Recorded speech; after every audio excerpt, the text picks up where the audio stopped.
ආදරණීය සහෝදර සහෝදරියනි, ලෝක ඉතිහාසයේ පුරා අපිට හමුවන ශුද්ධවන්තයන්, එහෙමත් නැත්නම් මුනිවරුන් කියන්නේ සාමාන්‍ය මිනිසුන් ලෙස උපත ලබා තමන්ගේ මුළු ජීවිතයම දේව ප්‍රේමය සහ මනුෂ්‍යත්වය වෙනුවෙන් කැප කළ උත්තමයන් පිරිසක්.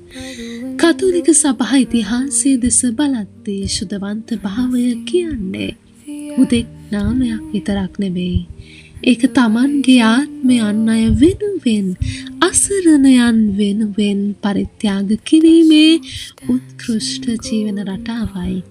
ඒ අතරින් ලෝකයේ වගේම අපේ ශ්‍රී ලංකාවේත් ජනතාවගේ සිත්වලට අතිශයින්ම සමීප දුක් කරදර හමුවේ පිහිටක් සොයා යන හැම කෙනෙකුටම සරණක් වන සැබෑ ආලෝකයක් තමයි පාදුවාවේ ශුද්ධවන්තෝනි මුනිතුමා කියන්නේ. නැති වූ දේවල් සොයාගෙන අසරණයන්ගේ මුනිවරයා ලෙස ලෝකයේම ප්‍රසිද්ධ උන්වහන්සේගේ ජීවිතය පිටුපස තියෙන ඒ උතුම් ශාස්ත්‍රීය සහ දේව ධර්මීය ඉතිහාසය දෙසටයි අද අපි අපේ අවධානය යොමු කරන්නේ. බොහෝ දෙනෙක් උන්වහන්සේව පාදුවාවේ අන්තෝනි මුනිතුමා ලෙස හැඳින්වුවත් උන්වහන්සේගේ උපන් දේශය වෙන්නේ පෘතුගාලයයි. ක්‍රිස්තු වර්ෂ 1195 දී පෘතුගාලයේ ලිස්බන් නුවර ධනවත් වංශවත් පවුලක උපත ලැබුණු උන්වහන්සේගේ මුල් නම වුණේ, එසේත් නැතිනම් ක්‍රිස්තියානි නාමය වුණේ ෆර්ඩිනන්ඩ්ය. තාරුණ්‍යයේදී තමන්ට හිමිව තිබූ සියලුම ලෞකික සැප සම්පත්, තාන්න මාන්න සහ වංශවත් උරුමයන් අතහැර දැමූ උන්වහන්සේ තුළ තිබුණේ දෙවියන් වහන්සේට සමීප වීමේ දැඩි පිපාසයක්. උන්වහන්සේ මුලින්ම අගොස්තීන පුජක නිකායට එකතු වී ඉතාමත් ගැඹුරින් ශුද්ධ වූ බයිබලය, දේව ධර්මය සහ ශාස්ත්‍රීය කරුණු හැදෑරුවා. උන්වහන්සේගේ මේ ගැඹුරු බුද්ධිමය පදනම තමයි පසු කාලීනව සභාවේ විශාල පෙරළියක් කරන්නට උන්වහන්සේට ශක්තිය ලබා දුන්නේ. කාලය සෙමින් ගෙවී යද්දී ඇදහිල්ල වෙනුවෙන් ජීවිතය පූජා කළ මුල් සියවස්වල ප්‍රාණ පරිත්‍යාගශීලී මුනිවරුන්ගේ ජීවිත කතාවලින් උන්වහන්සේ දැඩි ලෙස ආභාෂය ලැබුවා. සැබෑ සරණ බව සහ දුප්පත්කම වැළඳ ගනිමින් ධර්මය දේශනා කිරීම උදෙසා උන්වහන්සේ ශුද්ධ වූ ෆ්‍රැන්සිස් මුනිතුමා ආරම්භ කළ ෆ්‍රැන්සිස්කානු පූජක නිකායට ඇතුළත් වුණා. එහිදී තමයි උන්වහන්සේ අන්තෝනි යන උතුම් නාමය වැළඳගත්තේ.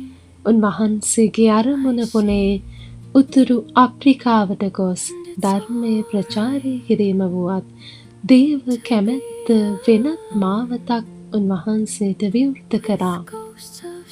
අසනීප තත්ත්වයන් සහ මුහුදු කුණාටුවක් හේතුවෙන් උන්වහන්සේගේ නැව ඉතාලියේ සිසිලි දූපතට සේඳ වූ අතර පසුව උන්වහන්සේ ඉතාලියේ පාදුවා නුවර තමන්ගේ ප්‍රධාන සේවා මධ්‍යස්ථානය කරගත්තා.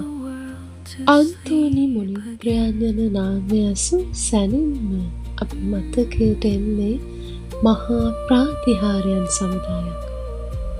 සභා ඉතිහාසය තුළ උන්වහන්සේව හඳුන්වන්නේ අතිශය දක්ෂ ධර්ම දේශකයෙකු සහ ශ්‍රේෂ්ඨ විද්වතෙකු ලෙසයි. උන්වහන්සේ සතු වූ අසිරිමත් මතක ශක්තිය සහ ශුද්ධ වූ බයිබලය පිළිබඳව තිබූ අග්‍රගණ්‍ය ඥානය නිසාම 1946 දී 12 වන පියුස් පාප්තුමා විසින් එතුමාව සභා දේව ධර්මදරයෙක් ලෙස ප්‍රකාශයට පත් කරනවා. දිනක් උන්වහන්සේ මිනිසුන්ගේ සිත් දිනා ගැනීමට නොහැකි වූ තැනකදී මුහුදු වෙරළට ගොස් මත්ස්‍යයන්ට ධර්මය දේශනා කළ අවස්ථාවේ මතු පිටට පැමිණි මත්ස්‍යයන් උන්වහන්සේගේ වචනවලට සවන් දුන් බව ඉතිහාසයේ සඳහන් වෙනවා. උන්වහන්සේගේ වචන කොතරම් සත්‍යවාදී සහ මිහිරි වුණාද කියනවා නම් උන්වහන්සේ ස්වර්ගස්ථ වී වසර ගණනාවකට පසු දේහය නැවතත් පරීක්ෂා කිරීමේදී මුළු ශරීරයම දි รา පත් වී තිබුණත් උන්වහන්සේගේ ශුද්ධ වූ දිව පමණක් කිසිදු වෙනසක් නොවේ සජීවී ලෙසම නොදිරා සුරැකී තිබුණා. ඒ අතටත් ඉතාලියේ පාදුවා නුවර බැසිලිකාවේ වන්දනාව සඳහා සුරක්ෂිතව තබා තිබෙනවා.